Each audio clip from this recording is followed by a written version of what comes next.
Жалпы аяулым, бір жағымды жаңалықпен көрермендермен бөлісе отырайық.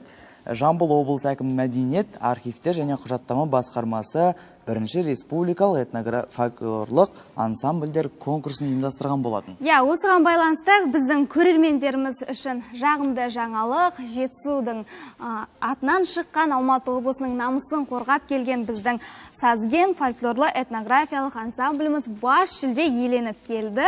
Дәл қазір біздің студиямызға келетін болады. Шақырайық, Айбол Құдайберген және Тұрсынхан ханым, Ботагөз ханым, қош келдіңіздер. Ал сіздерді құттықтаймыз. Рахмет. Қуаныштымыз, келіп жайғасыңыздар. Ал қалай, жеңістің дәмі қалай? Ой, керемет. Көңіл күйлеріңіз қалай? Көңіл күй керемет. Сөзбен айтуға жеткізе алмаймыз. Бұл біздің әрине өзіміздің сонша жыл жұмыс істегеніміздің нәтижесін көрсетіп отырмыз. Содан әрине бақыттымыз. Сонша жыл жұмыс істеп, міне осы Сазген осындай деген кім екен, кім дегенді дәлелдеп келдік. Соған мен өте қуаныштымын. Қалай болды жалпы? Жалпы енді әр конкурстың өздерінің бір шарттары болады ғой. Сол осы Тараздағы конкурстың шартымен жаңағы несімен 5 шығарма апардық. Осы біздің Жетісудың композиторлардың нәтижелі шығару, осы халық насихаттау. Соны 5 шығарманы апардық, бәрі сол Жетісу өнерімізде композиторлардың шығармаларына апардық. Естуімше Айбол аға күй шығарып орындады. Сол туралы мен айтайын деп едім. Басында осы конкурсқа Айбол келді. Төкен осындай бір Таразда осындай жақсы конкурс өтеді екен, барамыз ба деп сұрады. Мен енді уақытымыз болса барайық, көрейік. Бірақ та осы шарт бойынша бір шығарманы шығару керек болған. Көне Тараз күмбірі деген.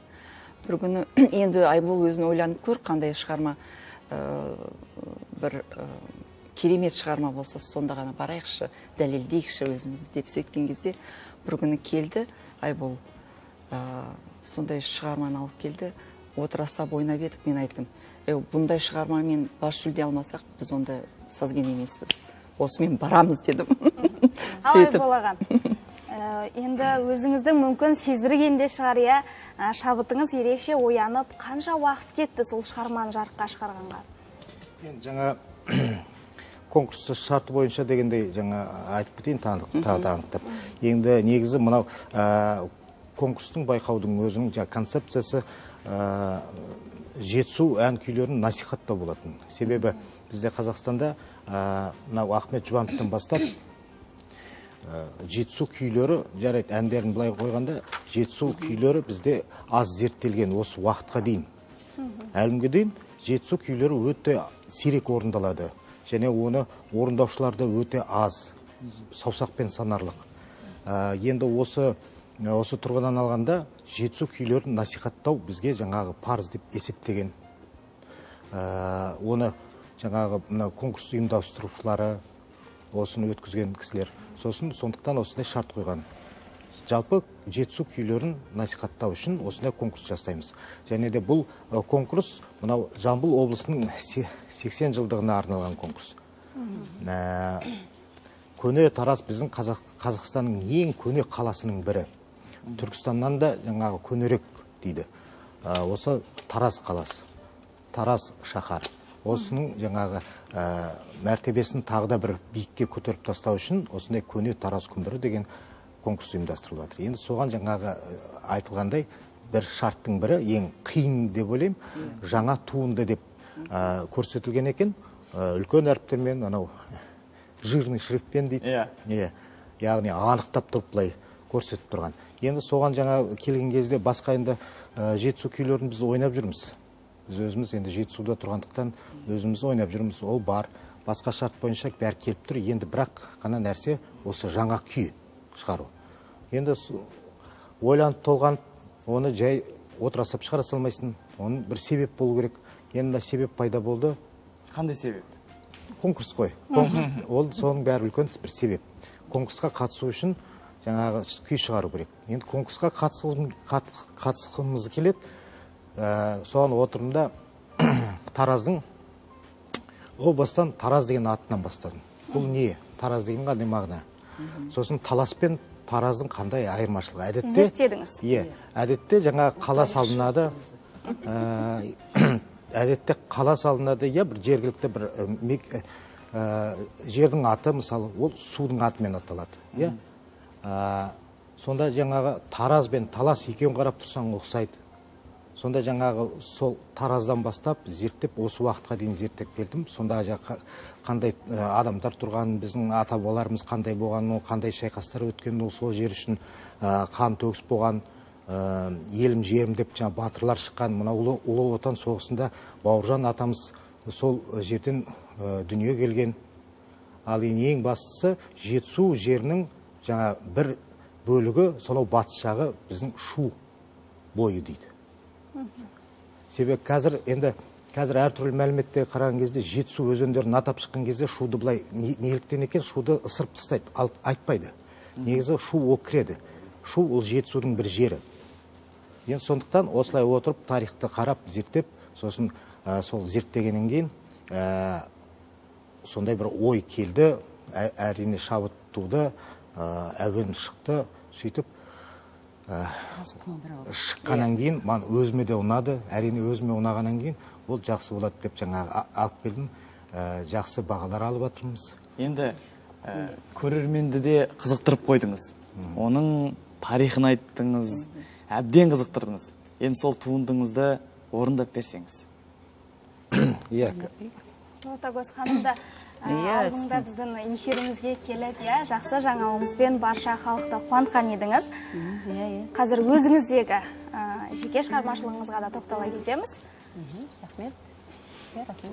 Біз мына осы туындыны жалпы осы ансамбльге енді композитор деп, мен енді өзім композиторлық оқуды оқыған жоқпын, бірақ негізі композитор деген сөздің өзі композиция деген сөзден шығады. Яғни ол тек қана әуен шығара салмай аңылдап, оған жаңа аранжировка жасап білу керек. Сондықтан барлық жағынан жаңа композиция жасағаннан кейін композитор деген атқа ие болу керек. Енді осыны біз ансамбльге мен мысалы осыны лайықтап түсірдім. Енді қазір осы екеуміз 1, 2, 3, 4 аспаппен ойнап көрейік. 2 адам 4 аспап. Бір адам 3 аспап, бір адам. Керемет. Көне Тарас күмбірі. Партитураның бәрін осындай көне Тарас күмбірі деп шығартты Таразда. И бірінші бетінде айболымыз жүр. Осындай.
Осы бір орындаған шығармаларыңыздан кейін расымен де сол көне Таразда бір отырғандай күй кештік.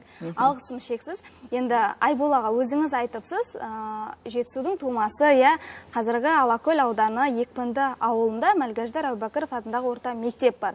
Яғни осы туындыңызды Мәлгаждар атаммен Әбдімомын аталарымызға арнадым депсіз. Бұл оның бір себебі бар. Мысалы, мынау күй шығарған кезде оны жай аласап шығара салып, ол жаңа өзінің бір несі бар, ұстаным бар. Мысалы, күй шығарған кезде қандай стильде шығару керек екен. Жетісу күйшілік жаңа өнерінде, күйлерінде өзінің бір формалары бар. Батыс күйлерінде өзінің формалары бар. Арқаның өзінің формасы бар. Енді арқа мен батыс екеу мүлде, екеу бір-біріне ұқсамайды. Ал енді Жетісу күйлерінде бұл екі мектептің жаңағы екеуін біріктіріп отырған бір мектеп сияқты.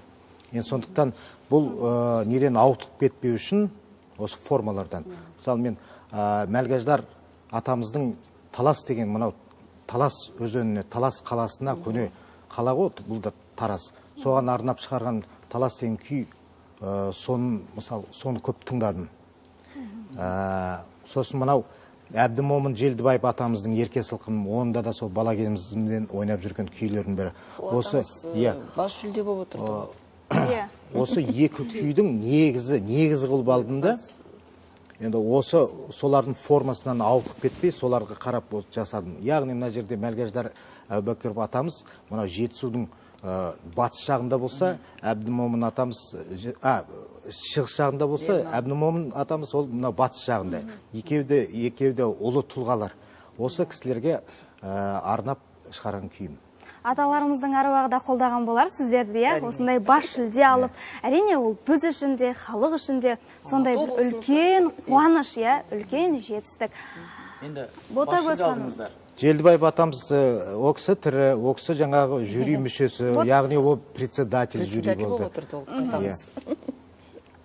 Мәлгаждар Әубәкіров атамыз айтып отырған ғой, өзім енді сол кісіге жаным жақын болғаннан кейін, сол ауылда туып өскен қыз болғаннан кейін айтып отырғаным сол. Арадан өзінің Әубәкіровті қайта-қайта. Атамның айтып отырғаным сол. Негізі мен де Алакөлден сол үндемей отырғаным. Ботагөз ханым, енді өзіңізде ерекше өнеріңізбен, әсіресе ұлттық өнеріміздің дамуына үлес қосып жүрген жанның бірісіз. Сіздің шығармашылығыңызға тоқталсақ, сол жарыстан кейін қазір не істеп жатырсыз, қандай байқауларға дайындалып жатырсыз? Жалпы жоспар қандай? Жоспар деген алға қойған жоспар бар негізі. Бірақ та айтады ғой, бірінші жоспарламас бұрын өзің әрқашанда мына біз әртіс болғаннан кейін, біз профессионал болғаннан кейін, міне мысалы Төкеннен алсақ та, бұл қанша Қазақстанға аты шығып, Қазақстанның кәдімгідей атақты қобызшысы, бұл кісіні барлығы біледі, бұл кісінің дыбысы сияқты дыбыс әлі туылмады, мүмкін туылатын шығар. Менің өзім білетін, өзімнің жеке басымдағы осындай кісілермен қызмет жасап келе жатырмын. Сондықтан да қанша мықтымын деп айтпа дейді. Мықтымын деген күйшілер, мықтымын деген әртістер сахнаға шығып өзін дәлелдесін дейді. Және де сахнаға шыққанда сахнаға шығып қана қоймай, сахнаны өзіңе бағындыруың керексің. Содан кейін халықты өзіңе қаратуың керексің. Сондықтан да енді бұл жерде менің жеке шығармашылығымның барлығы осы сазгенмен байланысты. Өйткені мен сазгенде қызмет жасап келетқаннан кейін осы өздеріңіз бізді құрметтеп шақырып жатыр екенсіздер, естіп жатыр екенсіздер. Рахмет сіздерге. Осы көне Тараз күмбір атты байқауға барып келіп, біз сазген екен және сазген ансамблінде жұмыс жасап келе жатқан қандай мықты музыканттар екенімізді дәлелдеп, бұл жерде тек қана қара халық емес, біздің намысымызды, сондай намысты жібермеу керек деп, басқа да жан жақтан келе жатқан, облыстан келе жатқан осындай сазген келе жатыр екен. Сазгенде Қарақожаева деген баяғыда Нұрағаның Тілендиевтің батасын алған, Тілендиевтің оң қолы болған, сол кісінің батасын берген мықты қобызшы Айбол Құдайберген сынды бұл да жеке өзі мықты шертерші, Ботагөз Дүнгенбаева сынды Ботагөз Дүнгенбаева бар, және Оразаев, Талғат деген музыканттар деп кәдімгідей қорқақтап басқа музыканттар қалай болады екен деп кішкене сондай біз өзімізді көрсетіп, бірақ көрсеткенмен де айтып жатырмын, жаңа сахнада дәлелдеу керек, біз сахнада дәлелдеп өзіміздің кім екенімізді көрсетіп, сөзбен емес іспен дәлелдеп. Сондай бір жақсы, керемет. Мен өзім ана эмоцияға қатты эмоциямды ұстай алмаймын, ондай кезде бір сондай керемет эмоция. Әрине, мен сахнада жылап тұрдым, жаңа бас жүлде деп айтып жатқанда сондай бір, оны енді айтып ауызбен, сөзбен жеткізе алмай, соны көру керек бәрін. Мен бір байқағанмын, сіз жарыстан келген кезде, тіпті сондай бас жүлде алып қуанып келген кезіңізде даусыңыз шықпай қалған кез болды. Осы жолда кішкене эмоцияға берілгендігі соншалықты. Ол барлығы жаңағы орысша айтқанда стресс дейміз ғой, бір сондай жаңағы конкурс кезінде өзіңді жаңағы қатты толқын үстінде боласың да, өзің жаңағы даусыңда кетіп қалады екен, сондай болады екен. Менде осындай 3-ші рет болды, менде сондай екен. Сондықтан да музыкаға қатты беріліп кеткен адамдармыз ғой. Енді бұл жерде айтары көп, бұл жерде конкурс барысын кішкене айта кетейінші. Бұл конкурста ең басы жаңа қара халықтан бастасақ, біз ойнап жаңа бас жүлде алып келгеннен кейін жаңа халық деген көп болды, өте жақсы өнерді сыйлайды екен. Қара халық кәдімгідей сахнада толып отырды. Сол кезде жаңағы халықтың айтқаны, ой, бұл сазген жаңа мына ансамбль, скрипкалары үшін скрипканың арқасында алып кетті деп жатыр. Скрипка деген жаңа қобыз ғой. Бізде Төкеннің өзінің соласы болды. Мен енді өзім ойлаймын. Деген себебі бұны енді қобыз екенін бәрі көріп тұр, бірақ енді ойнаған кезде скрипканың дыбысындай, сондай бір тап-таза, сондай бір нәзік. Әдетте қобызда жаңа ойнаған кезде ол басқаша дыбыс шығады, басқалар. Тұрсынхан Төкеніне өзі ойнаған кезде ерекше дыбысы бөлек тұр. Әрине, Қазақстанның еңбек сіңірген әртісі, ол бекерден бекер атақ алған емес. Енді ең бастысы Құдайдан келген дарын ол. Өзіңіз айтып отырсыз ғой, дұрыс, Құдайдан келген дарын деп. Тұрсынхан апайымызды білеміз, өзінің қарапайымдылығымен де халықты баурап алып жүрген қасиетіңіз бар, иә? Осы жолда жалпы Тұрсынхан апай, енді үшеуіңізге де ортақ сұрақ болсын. Сіздердің өмірлік ұстаздарыңыз кім? Және өмірлік ұстанымдарыңыз қандай? Осы өнер жолы болсын, өмір жолы болсын, адам үшін ең маңызды бір болатын дүние осы шығар, иә? Енді мен үшін жаңағы Бота мен Айбол айтып жатыр ғой, осы мектепті бітірген кезде Байсейітов атындағы, содан кейін сол кезде оқып жүрген кезде, 11-ші сыныпқа ауысқан кезде, бірінші Құрманғазы атындағы конкурс болды. Сол кезде осы неде Нұраға жюриде отырды, бас жюри болып отырды. Сол кезде Нұраға дегеніміз? Нұраға деген Нұрғиса Тілендиев. Ол кісі менің өмірімде осы өнердегі әкем. Сол конкурста мен бірінші орын алдым. Сол кезде Нұраға сахнаға шығып, мен маңдайымнан сүйіп, әй, сен қыз дыбысың керемет екен, осы ерте мен сені отырсазыға шақырамын, кел жұмысқа деді. Сол кезде мен әлі оқушымын ғой десем, ештеңке емес, мен Досымжан Күзеншіге айтамын, мен ұстазым болған. Сол кісіге айтамын, сен келесің. Сол 11-ші сыныпқа көшіп, мен жұмысқа бардым, отырсазыға. Сол кезде маған жаңағы трудовая книжка дейді, соны ашып беріп, мен содан бері жұмыста жүрмін. Мінеке, 11-ші сыныптан басталған. Сол мен өмірім Нұраға, Нұрғиса Тілендиев. Сол кісіге... Нұрағамыздың бір нұры жауған десек те артық айтпағандық болар, иә, сізге. Енді әрине өмірде әрқашан жолыңыз нұрланып, өмірдегі асығыңыз әрдайым алшысынан түссін демекпіз, сондай тілегімізді білдіреміз. Енді осы жеңіп келген бас жүлделеріңіздің суытпай біздің эфирге келгендеріңізге өз алғысымызды білдіреміз. Алдағы таңда жеңісті де жемісті күндеріңіз көп болсын дейміз. Әрине, енді сіздермен отыра беруге болады, десе де тікелей эфирдің өзінің уақыты бар. Жанымызға жақындатты, мен де эмоцияға берілетін жаным, қуанып отырмыз, алғысымызды білдіреміз.